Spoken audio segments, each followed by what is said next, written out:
Isopanisad, the knowledge that brings one nearer to the Supreme Personality of Godhead, Krishna, with purports by His Divine Grace, Srila Bhaktivedanta Swami Prabhupada. Introduction. Teaching of the Vedas, delivered as a lecture by His Divine Grace, Srila A.C. Bhaktivedanta Swami Prabhupada, on October 6, 1969, at Conway Hall, London, England. Ladies and gentlemen, today's subject matter is the teachings of the Vedas. What are the Vedas? The Sanskrit verbal root of Veda can be interpreted variously, but the purport is finally one. Veda means knowledge.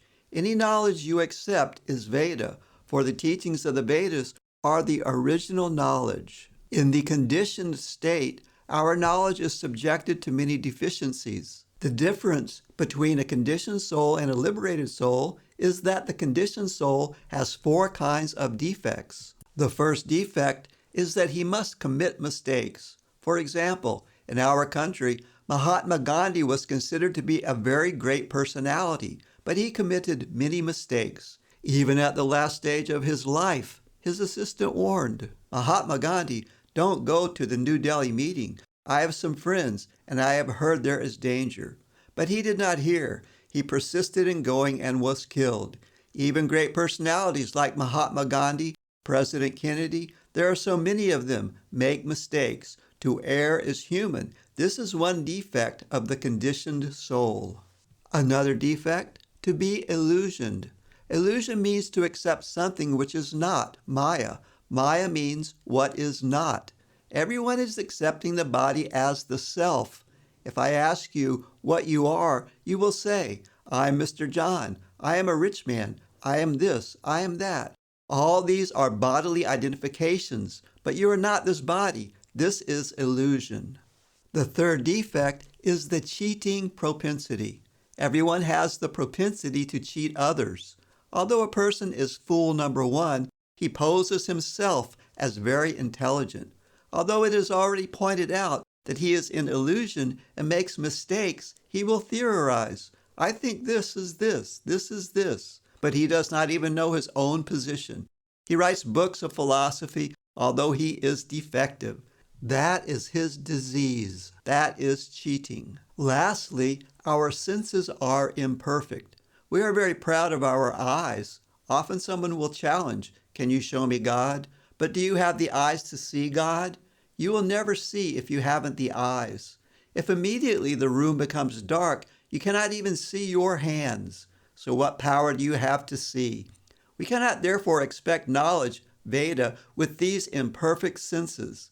With all these deficiencies in conditioned life, we cannot give perfect knowledge to anyone, nor are we ourselves perfect. Therefore, we accept the Vedas as they are. You may call the Vedas Hindu, but Hindu is a foreign name.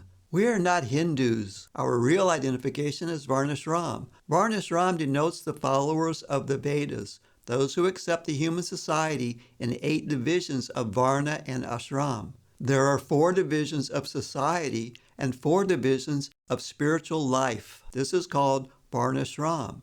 It is stated in the Bhagavad-Gita. These divisions are everywhere because they are created by God. The divisions of society are Brahman, Kshatriya, Vaishya, Shudra. Brahmana refers to the very intelligent class of men, those who know what is Brahman. Similarly, the Kshatriyas, the administrator group, are the next intelligent class of men. Then the Vaishyas, the mercantile group. These natural classifications are found everywhere. This is the Vedic principle, and we accept it. Vedic principles are accepted as axiomatic truth, for there cannot be any mistake. That is acceptance.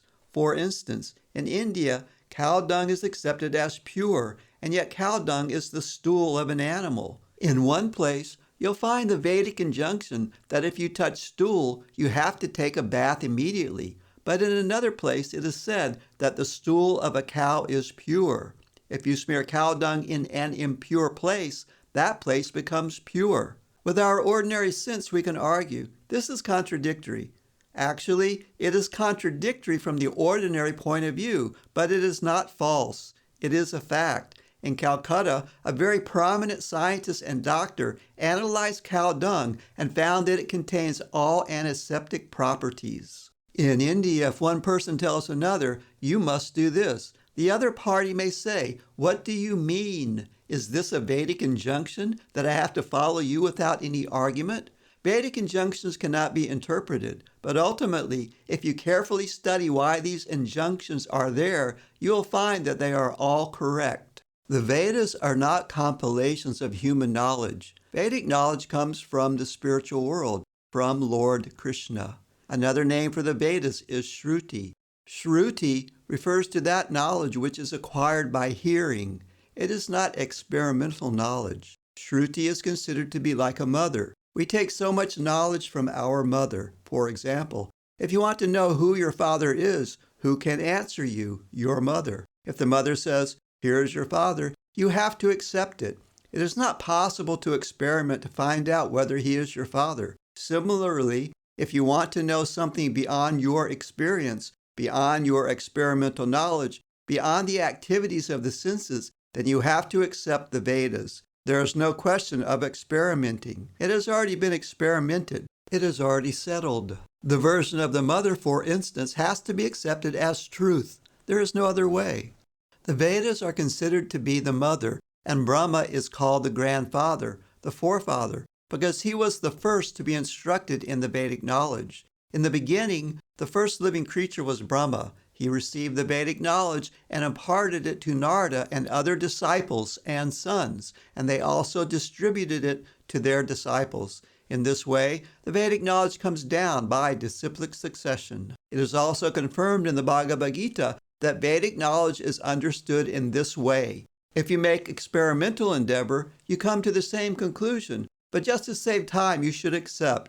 If you want to know who your father is, and if you accept your mother as the authority, then whatever she says can be accepted without argument. There are three kinds of evidence: pratyaksha, anumana, and shabda. Pratyaksha means direct evidence. Direct evidence is not very good because our senses are not perfect. We are seeing the sun daily, and it appears to us just like a small disk, but it is actually far, far larger than many planets. Of what value is this seeing? Therefore, we have to read books, then we can understand about the sun. So direct experience is not perfect. Then there is anumana, inductive knowledge. It may be like this: hypothesis. For instance, Darwin's theory says that it may be like this, it may be like that. But that is not science. That is a suggestion, and it is also not perfect. But if you receive the knowledge from the authoritative sources, that is perfect. If you receive a program guide from the radio station authorities, you accept it. You don't deny it. You don't have to make an experiment because it is received from the authoritative sources. Vedic knowledge is called Shabda Pramana. Another name is Shruti. Shruti means that this knowledge has to be received simply by oral reception. The Vedas instruct that in order to understand transcendental knowledge, we have to hear from the authority. Transcendental knowledge is knowledge from beyond this universe. Within this universe is material knowledge, and beyond this universe is transcendental knowledge. We cannot even go to the end of the universe, so how can we go to the spiritual world? Thus, to acquire full knowledge is impossible. There is a spiritual sky. There is another nature which is beyond manifestation and non-manifestation. But how will you know that there is a sky where the planets and inhabitants are eternal? All this knowledge is there, but how will you make experiments? It is not possible. Therefore, you have to take the assistance of the Vedas. This is called Vedic knowledge. In our Krishna consciousness movement, we are accepting knowledge from the highest authority, Krishna. Krishna is accepted as the highest authority by all classes of men. I'm speaking first of the two classes of transcendentalists. One class of transcendentalists is called impersonalistic Mayavadi. They are generally known as Vedantists, led by Shankaracharya.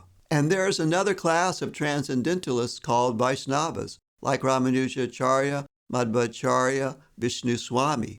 Both the Shankar Sampradaya and the Vaishnava Sampradaya have accepted Krishna as the Supreme Personality of Godhead. Shankaracharya is supposed to be an impersonalist who preached impersonalism, impersonal Brahman.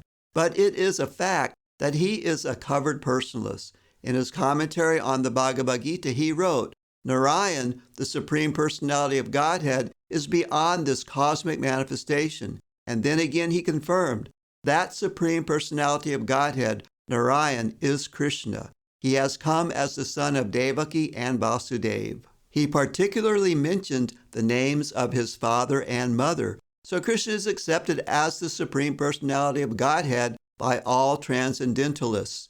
There is no doubt about it. Our source of knowledge in Krishna consciousness is the Bhagavad-Gita, which comes directly from Krishna. We have published Bhagavad-Gita as it is because we accept Krishna as he is speaking without any interpretation. That is Vedic knowledge. Since the Vedic knowledge is pure, we accept it. Whatever Krishna says, we accept. This is Krishna consciousness. That saves much time. If you accept the right authority or source of knowledge, then you save much time. For example, there are two systems of knowledge in the material world, inductive and deductive. From deductive, you accept that man is mortal. Your father says man is mortal. Your sister says man is mortal. Everyone says man is mortal, but you do not experiment. You accept it as a fact that man is mortal. If you want to research to find out whether man is mortal, you have to study each and every man, and you may come to think that there may be some man who is not dying, but you have not seen him yet. So in this way, your research will never be finished. In Sanskrit, this process is called aroha, the ascending process. If you want to attain knowledge by any personal endeavor, by exercising your imperfect senses, you will never come to the right conclusions. That is not possible. There is a statement in the Brahma Samhita, just ride on the airplane which runs at the speed of mind. Our material airplanes can run 2,000 miles per hour. But what is the speed of mind? You are sitting at home. You immediately think of India, say 10,000 miles away, and at once it is in your home. Your mind has gone there. The mind speed is so swift. Therefore, it is stated, if you travel at this speed for millions of years, you'll find that the spiritual sky is unlimited. It is not possible even to approach it. Therefore, the Vedic injunction is that one must approach, the word compulsory is used, a bona fide spiritual master, a guru. And what is the qualification of a spiritual master? He is one who has rightly heard the Vedic message from the right source, and he must practically be firmly established in Brahman. These are the two qualities he must have, otherwise he is not bona fide. This Krishna consciousness movement is completely authorized from Vedic principles. In the Bhagavad-Gita, Krishna says, the actual aim of Vedic research is to find out Krishna. In the Brahma Samhita, it is also stated, Krishna, Govinda, has innumerable forms, but they are all one. They are not like our forms, which are fallible. His form is infallible. My form has a beginning, but his form has no beginning. It is ananta, and his form, so many multiforms, has no end. My form is sitting here and not in my apartment. You are sitting there and not in your apartment. But Krishna can be everywhere at one time. He can sit down in Goloka Vrindavan, and at the same time, he is everywhere, all-pervading. He is original, the oldest. But whenever you look at a picture of Krishna, you'll find a young boy, 15 or 20 years old. You will never find an old man.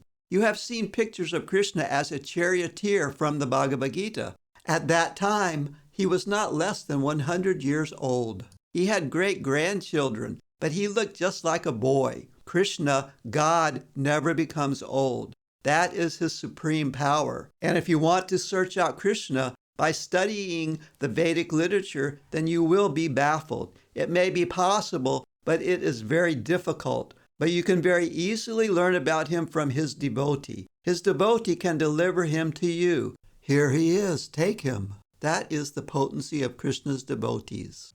Originally, there was only one Veda, and there was no necessity of reading it.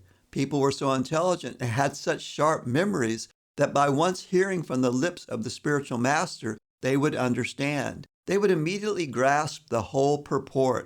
But 5,000 years ago, Vyasadeva put the Vedas in writing for the people of this age, Kali Yuga. He knew that eventually the people would be short-lived, their memories would be very poor, and their intelligence would not be very sharp. Therefore, let me teach this Vedic knowledge in writing. He divided the Vedas into 4, Rig, Sama, Tarva, and Yajur. Then he gave the charge of these Vedas to his different disciples.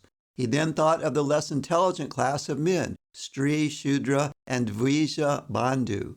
He considered the women class and Shudra class, worker class, and Dvija Bandhu. Dvija Bandhu refers to those who are born in a high family, but who are not properly qualified. A man who is born in the family of a Brahmin, but is not qualified as a Brahmin, is called Dvija Bandhu.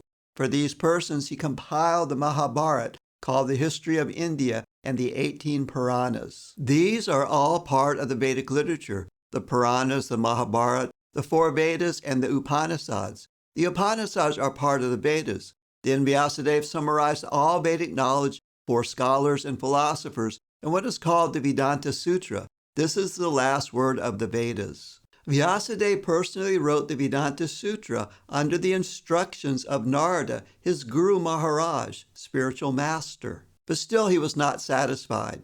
That is a long story described in Srima Bhagavatam. Vedavyas was not very satisfied even after compiling many Puranas and Upanishads, and even after writing the Vedanta Sutra.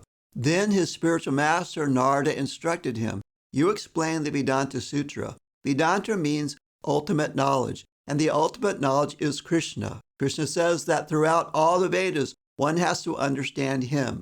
Vedas cha sarver aham eva veja." Krishna also says, "Vedanta krid vedavid eva chaham." I am the compiler of the Vedanta Sutra, and I am the knower of the Vedas. Therefore, the ultimate objective is Krishna. That is explained in all the Vaishnava commentaries on Vedanta philosophy. We Gaudiya Vaishnavas have our commentary on Vedanta philosophy called Govinda Bhasha by Baladev Vidibhushan. Similarly, Ramanujacharya has a commentary and Madhvacharya has one. The version of Shankaracharya is not the only commentary. There are many Vedanta commentaries, but because the Vaishnavas did not present the first Vedanta commentary, people are under the wrong impression that Shankaracharya's is the only Vedanta commentary. Besides that, Vyasadeva himself wrote the perfect Vedanta commentary, Srima Bhagavatam. Srima Bhagavatam begins with the first words of the Vedanta Sutra, Janmadi Ashayata, and that Janmadi Ashayata is fully explained in Srima Bhagavatam. The Vedanta Sutra simply hints at what is Brahman, the absolute truth. The absolute truth is that from whom everything emanates. This is a summary, but it is explained in detail in Srima Bhagavatam. If everything is emanating from the absolute truth, then what is the nature of the absolute truth? That is explained in Srima Bhagavatam. The absolute truth must be consciousness. He is self-effulgent, svarat. We develop our consciousness and knowledge by receiving knowledge from others, but for him it is said that he is self-effulgent.